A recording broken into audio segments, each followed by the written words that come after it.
On le sait souvent, essayer de comprendre les échos d'Israël permettent de savoir s'il y a l'imminence d'une frappe sur l'Iran.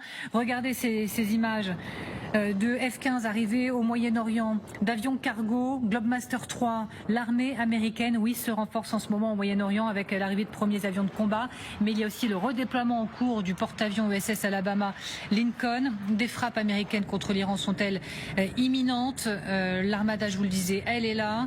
Est-ce qu'on peut parler d'encerclement en cours? Pour aller plus loin, donc pour s'arrêter sur cette USS Abraham Lincoln, je vous convoque au tableau à nouveau, Général Richoux. Général, que pouvez-vous nous dire à propos de l'USS Abraham Lincoln? Alors c'est un porte-avions de la classe Nimitz, donc la classe Nimitz, c'est du nom du premier porte-avions de ce type qui a été mis en place au début des années 80.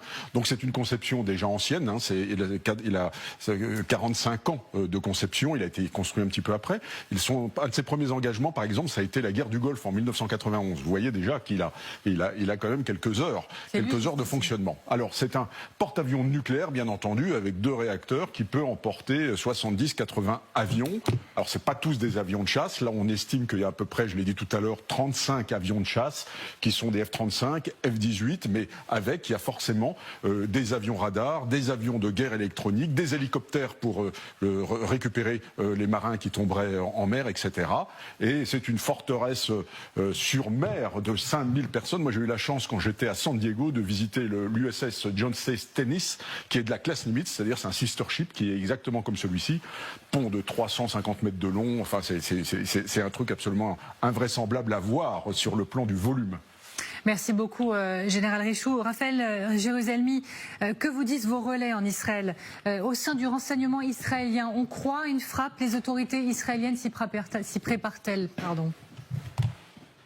Alors, Israël se prépare. Israël, pour l'instant, reste donc quoi? Les Américains ont demandé aux Israéliens de ne rien faire pour l'instant. Il n'est même pas certain que si les Américains entreprennent une opération, ils demanderont aux Israéliens de venir à la rescousse ou pas. Ce qui est certain, c'est qu'il y a une inquiétude en Israël. On est en état d'alerte maximale, car depuis la guerre des 12 jours en juin dernier, on n'a pas encore renfloué toute la défense antiaérienne qui a été gaspillée lors de la guerre des 12 jours. Il y a eu des tirs intenses de missiles iraniens vers Israël qui ont demandé à Tsahal d'utiliser beaucoup de munitions de défense, du dôme de fer. Nous avons eu l'aide des Américains avec les missiles antimissiles THAAD. Ce sont des matériels qui sont difficiles à remplacer rapidement. Et on n'est pas tout à fait à l'optimum de notre défense antiaérienne. Ce qui nous console un peu, c'est que les Iraniens ne le sont pas non plus. Ils sont aussi à défaut en défense antiaérienne. Et puis l'arrivée justement de toutes ces forces américaines dans la région va augmenter notre puissance de défense, sinon même d'attaque bien sûr, mais surtout ils vont nous aider à nous défendre. On reste ensemble, Raphaël Jérusalemi.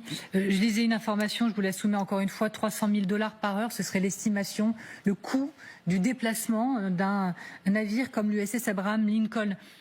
Vous pensez qu'on est dans le juste, c'est 300 000 $? Alors oui, 300 000 $ de l'heure. Moi j'avais entendu à l'époque pour le Charles de Gaulle que c'était 50 000 € de l'heure. Donc on a des coûts de fonctionnement, il est plus petit, qui sont sûrement un peu inférieurs. Mais ça c'est très insuffisant parce que vous avez le groupe aéronaval, ce dont on n'a pas parlé au Barco. Il y a le groupe aéronaval, ce sont des destroyers qui font des bulles anti-aériennes, qui sont des bulles anti-navires. Il y a des sous-marins nucléaires d'attaque qui accompagnent. Donc c'est un groupe aéronaval. Vous voyez, c'est plusieurs bâtiments et on estime le coût journalier d'une flotte. Alors tout dépend de ce qu'on inclut dans les coûts, bien entendu, mais de 6-7 millions de dollars dans tous les cas de figure pour une seule journée à la mer. C'est pour ça que quand on dit on va encercler l'Iran, on peut l'encercler